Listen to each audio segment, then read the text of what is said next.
Hey, and welcome back to the Michael Cohen Show. Again, as we are on our journey to 250,000, you can help us to get there. Just tell a friend. Tell a friend to subscribe and like, and we would be there tomorrow. So, look, I'm going to go and I want to talk for a quick second. As you all know, September 18th is going to be a very special day in America's history. It will be the first time that a United States president gets sentenced, and he's going to be sentenced for the 34 counts of guilt that the District Attorney of New York criminal case ultimately held. But today, Judge Juan Merchan, the judge that I sat before, issued a filing. And I want to go through that filing. Let's go to the first part of it, and I'm going to read something to you and then give you my reaction. So this is as a result of, and the way that we do things here in New York, the responses come via paper. And what ended up happening here is Beauvais, one of Trump's lawyers, put in a request. And let me just read it for you. It's easier that way. So he said, "Dear counsel," and this, of course, is coming from Judge Juan Merchan.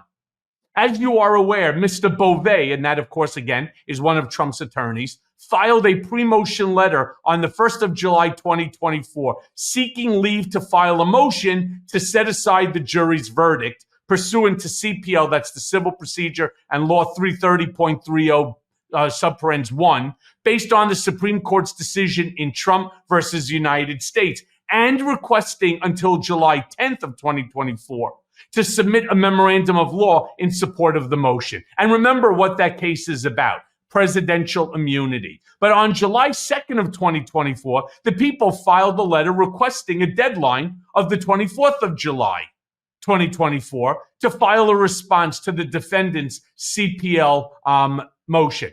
And both requests were granted, and both sets of papers were filed by their respective due dates. Okay, mazel to that.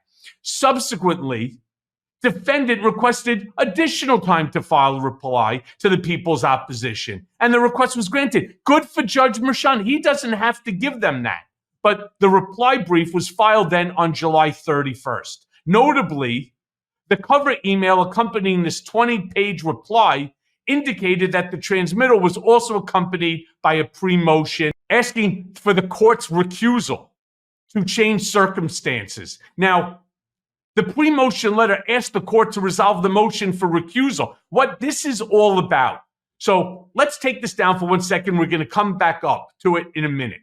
What is a recusal? A recusal is Beauvais asking that Judge Juan Merchan remove himself as the judge in this case, of course, would nullify the entire case. And what could the recusal be based upon? Well, you usually ask for a recusal if there's some sort of bias that existed. You don't get recusals after a judgment. I mean, that just doesn't make any sense. They're trying to claim that at some point in time, Judge Merchan gave $15 or so to the Biden campaign, that his daughter works for a think tank that works with the Biden campaign, and so on. Neither of these two are grounds for a recusal, but that's not going to stop. And by the way, that was now the third time that they filed this request. They did it initially when Judge Merchan was appointed as as the judge.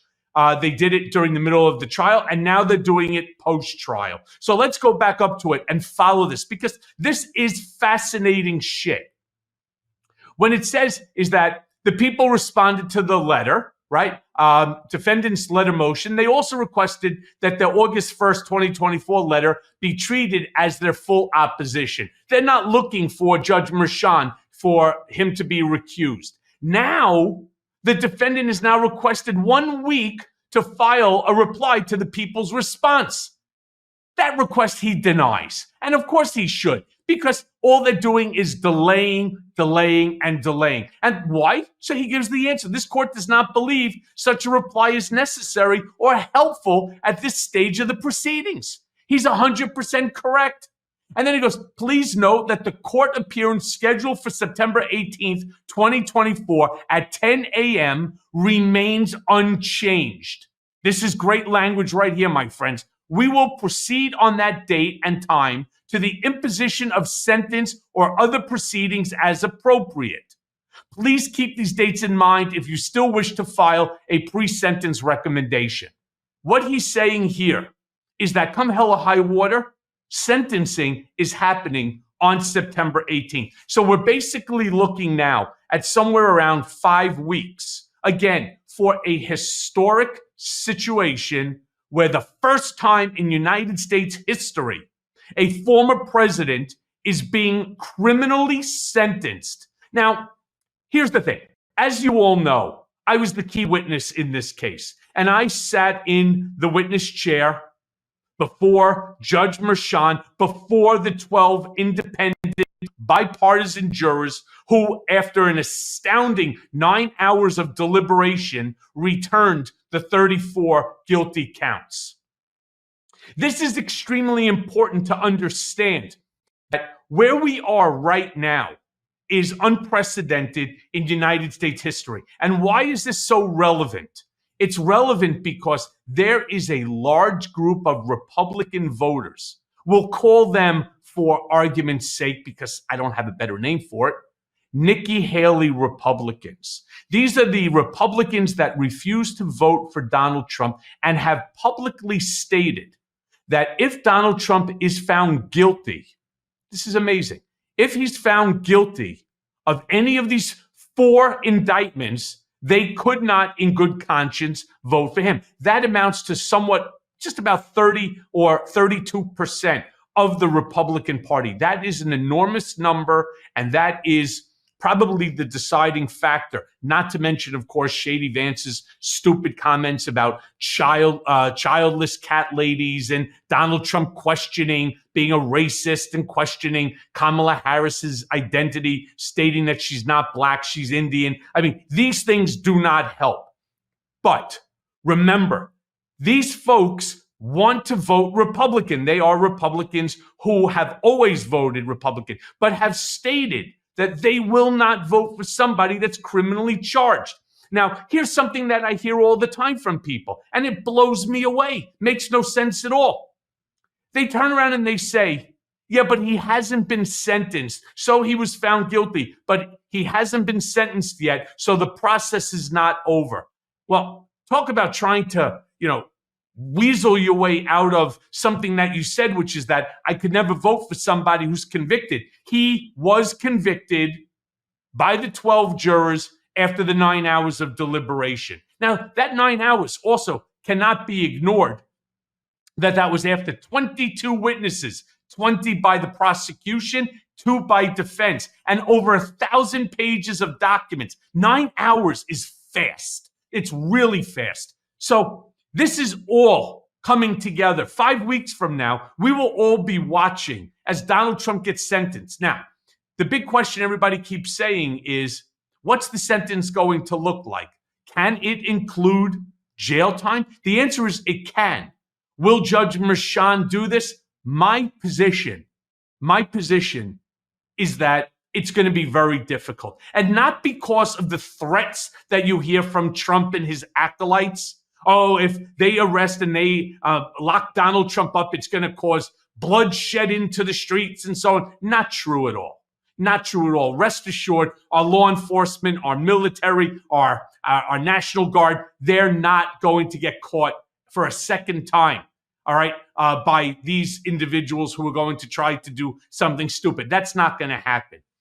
It becomes a constitutional issue because, as a former president, he still has Secret Service protection. So now what happens? They have to come in and out of the prison.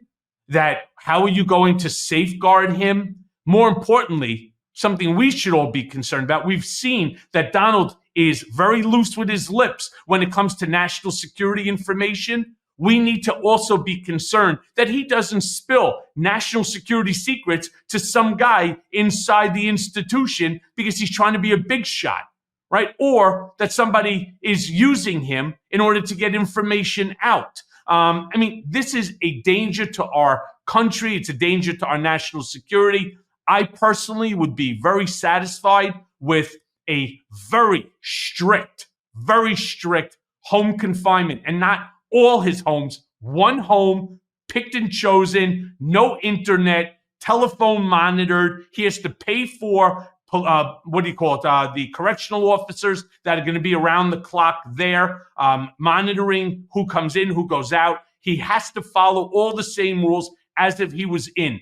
That would be more than enough. But remember, either way, whatever Judge Merchan chooses to do, Donald Trump will be assigned a probation officer who he's going to have to report to. And every time he needs to leave, every time he needs to go to do a rally, every time he needs to do anything, he has to fill out a authorization permission form. All right. And that authorization form sometimes may end up having to go back before Judge Merchan for approval. So this is a real serious issue for him. Hopefully, the people, the Republicans, that 32%, the Nikki Haley Republicans, that they stand by their previous comments and they do exactly what they say, because if in fact that's true, couple that with the comments about Kamala not being black, the comments by J.D. Vance about women's reproductive rights, childless cat ladies, Gen Zers, the whole 9 yards, this election is going to be a runaway for Democrats. And we will see a massive blue wave up and down ballot. And that's why I will end this segment, as always, Harris.